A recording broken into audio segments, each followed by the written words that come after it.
കേരളത്തില് BJP എത്രത്തോളം ശക്തിപ്പെടും, എപ്പോഴേക്ക് അധികാരത്തിൽ വരും, ഇതെല്ലാം തീർച്ചപ്പെടുത്താൻ പോകുന്ന ഒരു തെരഞ്ഞെടുപ്പിനെ ആയിരിക്കും 2026 ഏപ്രിൽ മാസത്തിൽ അഭിമുഖീകരിക്കാൻ പോകുന്നത്.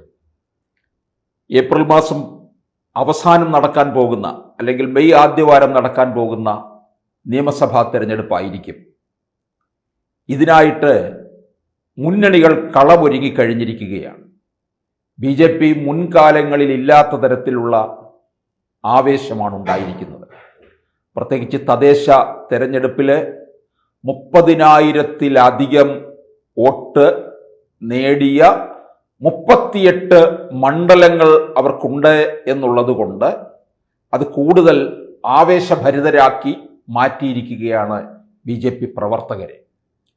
ഇത് മറ്റ് 2 മുന്നണികളെയും അങ്കലാപ്പിലാക്കുകയും ചെയ്യുന്നുണ്ട്. അപ്പോൾ ആരായിരിക്കും 3-ാം വട്ടം അധികാരത്തിൽ വരിക എന്നുള്ള ഒരു ചോദ്യം ഇവിടെ ഉയരുന്നു. അത് 2 വർഷത്തെ തുടർഭരണത്തിൽ പിണറായി വിജയൻ സർക്കാർ ഉണ്ടാക്കിയിരിക്കുന്ന ഒരു ജനവിരുദ്ധത, ഭരണവിരുദ്ധ തരംഗം അതിശക്തമായിട്ട് നിൽക്കുന്നുണ്ട്. അത് ഈ കഴിഞ്ഞ തദ്ദേശ തെരഞ്ഞെടുപ്പിൽ പ്രതിഫലിക്കുകയും ചെയ്തു. 2024 ലോക്സഭാ തെരഞ്ഞെടുപ്പില് കോൺഗ്രസിന് അനുകൂലമായിട്ട് കാര്യങ്ങൾ മാറുകയും അവിടെയും BJP ഒരു സീറ്റ് നേടുകയും പല മണ്ഡലങ്ങളിലും വലിയ മുന്നേറ്റമുണ്ടാക്കുകയും ഒരു 6 A ക്ലാസ് പാർലമെന്റ് മണ്ഡലങ്ങൾ കേരളത്തിൽ ഉണ്ടാവുകയും ചെയ്തിരിക്കുകയാണ്. ഈ അവസരത്തില് പിണറായി വിജയനും സംഘവും 3-ാം വട്ടത്തിലേക്ക് പോകുമ്പോൾ ഒന്നാലോചിക്കണം. 1 ഭരണവിരുദ്ധ വികാരം, 2 പിണറായി വിരുദ്ധ തരംഗവും ഉണ്ട്. ഒരു മുഖ്യമന്ത്രിയുടെ പേരിൽ ഇത്രത്തോളം ഒരു വിരുദ്ധ തരംഗം ഉണ്ടാകുന്നത് ഒരുപക്ഷെ ആദ്യമായിരിക്കും. അത് പിണറായി തന്നെ അത് സൃഷ്ടിച്ചെടുത്തതാണ്. അതൊക്കെ മാറ്റിമറിക്കാനായിട്ട് PR വർക്ക് ഉപയോഗിച്ചുകൊണ്ട് സമൂഹ മാധ്യമങ്ങളിലും പൊതു ഇടങ്ങളിലും ഒക്കെ തന്നെ പിണറായി വിജയന്റെ പടത്തോടുകൂടി വലിയ ആരെയും ആകർഷിക്കുന്ന ക്യാപ്ഷനോടുകൂടിയൊക്കെ പരസ്യം കൊടുത്തിരിക്കുകയാണ്. 2016 ഇവർ അധികാരത്തിൽ വരുന്നതിന് മുമ്പ് തന്നെ കൊടുത്ത ഒരു ക്യാപ്ഷൻ ഇപ്പോഴും കേരളത്തിലെ ജനങ്ങൾ മറന്നിട്ടില്ല. LDF വരും, എല്ലാം ശരിയാകും, കേൾക്കാൻ സുന്ദരമാണ്, പക്ഷേ അതുപോലെ ആയിട്ടില്ല എന്നുള്ളതാണ്. പക്ഷെ വീണ്ടും അത്തരത്തിലുള്ള തലക്കെട്ടുകൾ കൊടുത്ത് മലയാളിയെ മാറ്റിയെടുക്കാൻ കഴിയും എന്നാണ് പിണറായി വിജയൻ സംഘവും ധരിച്ചു വെച്ചിട്ടുള്ളത്. പക്ഷേ ഇനി ആ പരിപ്പ് വേവില്ല എന്ന് ജനങ്ങൾ അതിന് മറുപടി കൊടുത്തതാണ് ഏറ്റവും അവസാനം നടന്ന തദ്ദേശ തെരഞ്ഞെടുപ്പ്. ഇനി വരാൻ പോകുന്ന തെരഞ്ഞെടുപ്പിലും ചില മണ്ഡലങ്ങളില് LDFന് കനത്ത പരാജയമായിരിക്കും ഉണ്ടാകാൻ പോകുന്നത് എന്നാണ് പല സർവേകളും പുറത്തു വരുന്നത്. കേരളത്തിന് പുറത്തു നിന്നുള്ള പല ടീമുകളും കേരളത്തിലെ കാര്യങ്ങൾ ഏത് തരത്തിലായിരിക്കും ഫലം വരാൻ പോകുന്നത് എന്നുള്ള ഒരു സർവേ തന്നെ നടത്തി കഴിഞ്ഞിരിക്കുകയാണ്.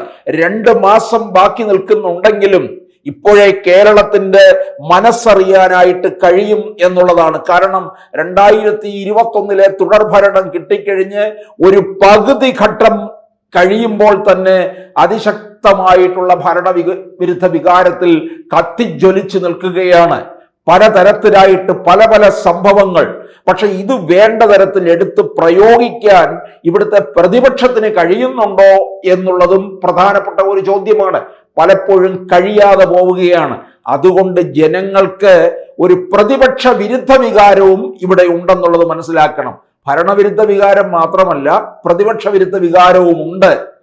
BJP ഈ അവസരത്തിൽ വളർച്ച ഉണ്ടാക്കുമെന്നുള്ളതാണ്. ഭരണവിരുദ്ധ വികാരത്തിന്റെ അതിന്റെ ഒരു പങ്ക് പറ്റുന്നത് എതിരായിട്ടുള്ള അതിനെ എതിർത്തുകൊണ്ടുള്ള ഒരു ആനുകൂല്യം പറ്റുന്നത് UDF ഉണ്ട്, BJPയും ഉണ്ട്. പലതരത്തിലുള്ള ഘടകങ്ങളാണ് ഇവിടെ എതിരായിട്ട് നിൽക്കുന്നത്. നമുക്കറിയാം കേരളത്തിലെ സഹകരണ ബാങ്കുകൾ എത്രത്തോളം ക്രമക്കേട് നടത്തി, തട്ടിപ്പ് നടത്തി, പാവം പിടിച്ചവരുടെ സമ്പാദിച്ചു വെച്ചിട്ടുള്ളതൊക്കെ തന്നെ അത് പിടിച്ചു പറിച്ചു. അതായിരുന്നല്ലോ CPM നയിക്കുന്ന പാർട്ടി ചെയ്തുകൊണ്ടിരിക്കുന്നത്. അത് രക്തസാക്ഷി ഫണ്ടിൽ വരെ കൈയിട്ട് വാരി എന്നല്ലേ വടക്കു നിന്നുള്ള സഖാക്കന്മാർ പറഞ്ഞുകൊണ്ട് പാർട്ടിയിൽ നിന്ന് പുറത്തേക്ക് വന്നിരിക്കുന്നത്? രാഷ്ട്രീയ നിരീക്ഷകർ പോലും CPM-നോട് അനുഭാവത്തിൽ നിന്നവരൊക്കെ തന്നെ അത് വിട്ടിറങ്ങി വന്നിട്ടില്ലേ? അപ്പൊ ഇതെല്ലാം പാർട്ടിക്കുണ്ടാകുന്ന വലിയ തിരിച്ചടിയാണ്. എന്തിന്? സർക്കാർ നൽകിയിട്ടുള്ള, സർക്കാരിന്റെ സ്വയംഭരണ സ്ഥാപനമായിട്ടുള്ള സാഹിത്യ അക്കാദമിയുടെ അമരത്തിരിക്കുന്ന സച്ചിദാനന്ദ കവികൾ പോലും ഇപ്പോൾ CPM-ന് എതിരെ തുടർഭരണം കിട്ടിയാൽ ബംഗാളിലെ പോലെയാകും എന്നല്ലേ പറഞ്ഞിരിക്കുന്നത്?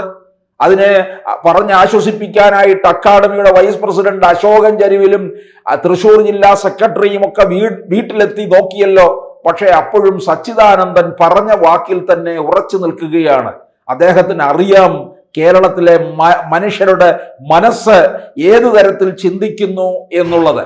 അപ്പോൾ ഈ അവസരത്തില് ഈ സഹകരണ ബാങ്കിലെ ക്രമക്കേട് നമുക്കറിയാം. കരുവന്നൂരും കണ്ടലയിലും മറ്റ് ചെറിയ ബാങ്കുകളിലും ഒക്കെ നടന്നിട്ടുള്ള ഇതിന്റെയൊക്കെ പിന്നിൽ ഈ സഖാക്കന്മാർ ഉണ്ടായിരുന്നു എന്നുള്ളതാണ്. അത് കഴിഞ്ഞ് പകൽക്കൊള്ള നടത്തിയത് എവിടെയാണ്? ശബരിമലയിലാണ്. ദേവന്റെ സ്വർണം പോലും അവർ കൈയിട്ട് വാരി എന്നുള്ളതാണ്. അവിടെയാണ് ഇപ്പോൾ ഏറ്റവും വലിയ പ്രതിരോധത്തിൽ CPM നിൽക്കുന്നത്. കോൺഗ്രസിനെ പെടുത്താനും ഒക്കെ ശ്രമിക്കുന്നുണ്ട്. അത് എത്ര കണ്ട് ഫലവത്താകുമെന്നുള്ളത് നമുക്കിനി കാത്തിരുന്ന് കാണേണ്ട കാര്യം തന്നെയാണ്. ഈ അവസരത്തില് BJP ഇത് അതിശക്തമായിട്ട് എത്ര മുതലെടുക്കുന്നു എന്നുള്ളത് കൂടിയാണ്. അവരടിത്തട്ടിൽ ആ തരത്തിലുള്ള പ്രവർത്തനത്തിലേക്ക് നീങ്ങിയിട്ടുണ്ടോ എന്നും കൂടി അറിയണം. ഇവിടെ കേരളത്തിന് പുറത്തു നിന്ന് വന്നിട്ടുള്ള സർവേ ടീം പറയുന്നത് BJP കേരളത്തിൽ 2 മുതൽ 10 സീറ്റ് വരെ നേടും എന്നുള്ളതാണ്. ഈ 2 സീറ്റിൽ ഏറ്റവും മുമ്പിൽ നിൽക്കുന്നത് ഒന്ന് 2016 ഇവർക്ക് കിട്ടിയ, 2021 ഇവർ കൊണ്ടുപോയി നഷ്ടപ്പെടുത്തിയ നേമം മണ്ഡലവും, അതുപോലെ ഏറ്റവും കൂടുതൽ പ്രതീക്ഷയോടുകൂടി നിൽക്കുന്നത് മുൻ കേന്ദ്രമന്ത്രി ആയിരുന്ന V മുരളീധരൻ മത്സരിക്കുന്ന മണ്ഡലവുമായ കഴക്കൂട്ടം. ഈ കഴക്കൂട്ടം മണ്ഡലത്തിലെ കൂടുതൽ വാർഡുകളാണ് തിരുവനന്തപുരം കോർപ്പറേഷനിൽ BJPക്ക് അധികാരം കിട്ടിയത്. കഴക്കൂട്ടവും നേമത്തെയും, ഒപ്പം തന്നെ വട്ടിയൂർക്കാവും വരുന്നുണ്ട്. അവിടെയും വിജയസാധ്യതയാണ് BJP കാണുന്നത്. പക്ഷെ സർവേയിൽ ഇത് പറയുന്നത് നേമവും കഴക്കൂട്ടവും BJPക്ക് കിട്ടും എന്നുള്ളത് ഉറപ്പ്. അവിടെ നിന്ന് അങ്ങോട്ടേക്ക് പോയി കഴിഞ്ഞാൽ 10 സീറ്റ് വരെ, ഇനി ഇതിലും കൂടിയാലും അത്ഭുതപ്പെടേണ്ട കാര്യം ഇല്ല. അതിൽ കൂടാനുള്ള സാധ്യത പോലുമാണെന്നാണ് മറ്റൊരു വിഭാഗം സർവേയിൽ പറയുന്നത്. ഇത് 2 സീറ്റ് എന്തായാലും ഉറപ്പാണ്. 2 ആയാലും അത് BJPയുടെ ഒരു വലിയ വിജയത്തെ തന്നെയാണ് കാണുന്നത്. ഇപ്പോൾ ഇന്ത്യ ഭരിക്കുന്ന BJP ലോകത്തിലെ ഏറ്റവും വലിയ പാർട്ടി. ആദ്യകാലങ്ങളിൽ 2 സീറ്റുമായിട്ടാണ് ഇന്ത്യൻ പാർലമെന്റിൽ ഇരുന്നത്. അപ്പൊ അതുപോലെ തന്നെ BJPക്ക് ഒരു വലിയ മുന്നേറ്റം ഉണ്ടാക്കിയെടുക്കാൻ കഴിയും. ഭരണവിരുദ്ധ വികാരമായിട്ട് നിരവധി കാര്യങ്ങളുണ്ട്. ന്യൂനപക്ഷത്തിന്റെ എതിർപ്പ്, ക്രൈസ്തവരുടെ എതിർപ്പ്, ഹൈറേഞ്ച് മേഖലയിൽ നിന്നുള്ള എതിർപ്പ്, വന്യജീവി ആക്രമണത്തിൽ നിന്ന് ജനങ്ങളെ സംരക്ഷിക്കാതെ, അവരുടെ സ്വത്തിന്, അവരുടെ കൃഷിക്ക് സംരക്ഷണം കൊടുക്കാതെ അവരുടെ ഉപജീവനം പോലും തകർത്ത സർക്കാരിന് വൻ തിരിച്ചടിയാണ് ജനം നോക്കി വച്ചിരിക്കുന്നത്. അങ്ങനെ നിരവധി കാര്യങ്ങളാണ് ഭരണവിരുദ്ധ വികാരത്തിലും പിണറായി വിരുദ്ധ തരംഗത്തിലും നിൽക്കുന്നത്. ഈ അവസരത്തിൽ BJP 2 മുതൽ 10 സീറ്റ് വരെ നേടും എന്നുള്ളതാണ് ഇപ്പോൾ പുറത്തു വന്നിരിക്കുന്ന സർവേ.